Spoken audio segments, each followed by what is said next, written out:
We knew something was wrong, but we had no idea what it was. There were no other symptoms really of anything else wrong with him. My son was as healthy as you can get, never got sick, never had a cold, never missed school or anything, and then bam, in an ICU and dead in a month. This was a quote from Jim Carbaugh in an interview I conducted a few weeks ago. When Jim's son Brian was 13 years old, he woke up one morning complaining of some pain in his leg. So he let him skip school and they took him to the pediatrician. They ran some tests and everything came back negative. They weren't really sure what was wrong with him.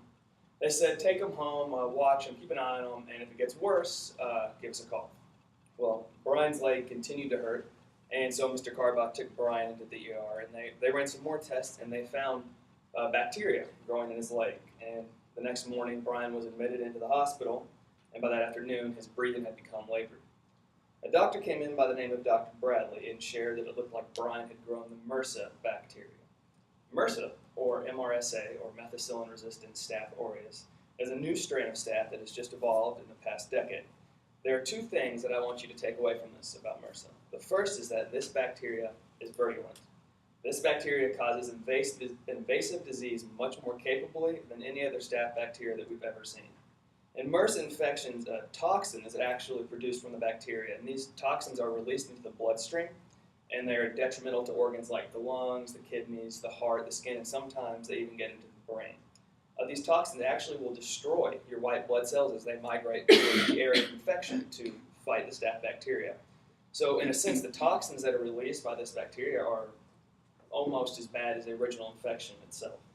To quote Dr. Bradley from a recent interview, he says, inflammation created by the bacteria progresses very rapidly, and you go from a child with just fever and cough, which is something very common with viral infections, to within 24 hours having a hard time breathing, 48 hours requiring oxygen, and 72 hours being on an artificial breathing machine. So this is something that goes from 0 to 60 in just a few seconds.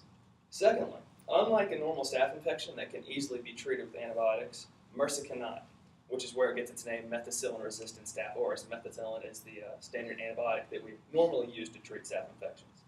MRSA is a very invasive organism. It gets into the organs like the lung, and then it responds very poorly to antibiotics.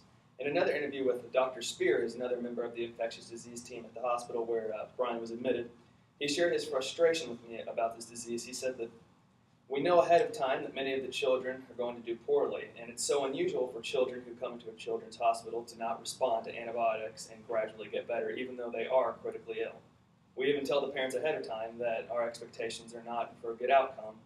We're just down to our last attempts at trying to save the child's life. So it's very difficult dealing with these infections compared to almost any other infections that we know of.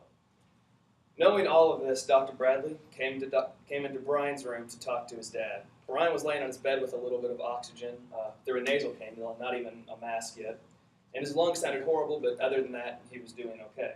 But knowing that he had MRSA, Dr. Bradley was very concerned that this was going to progress quickly. So we tried to, without scaring the family, share with Brian's dad how serious this infection was. And even though he didn't look so sick, that there was a good chance he would get a lot sicker. Dr. Bradley began to explain that they would have to put him on a ventilator and there was a risk that could blow holes in his lungs, which would be weak because the staph was dissolving his lungs. And in order to put the ventilator on, they have to put chest tubes in his chest, and they said in order to draw the air out that the machine was putting in. And as Dr. Bradley was explaining this, Mr. Carbaugh explained to Dr. Bradley that he knew what chest tubes were, and that his wife, who had just died of cancer, had chest tubes that he had managed them. Dr. Bradley told me he remembered thinking, this is just beyond tragedy, this should happen to no one. And he said he tried to say, well, he probably won't get any sicker, but just in case, I want you to know that he might not be better and going home tomorrow.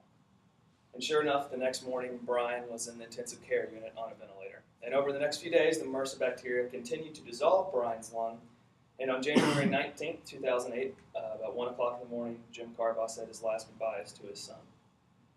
Brian's story is unfortunately one of many others just like this. And Dr. Bradley and his infectious team at the Radius Children's Hospital in San Diego are in the middle of a fundraiser trying to raise $3.8 million in order to perform the research needed to find an effective treatment for the MRSA bacteria. Because as Dr. Bradley said, it's 2009, and we shouldn't be standing here watching our children die, especially of a staph infection.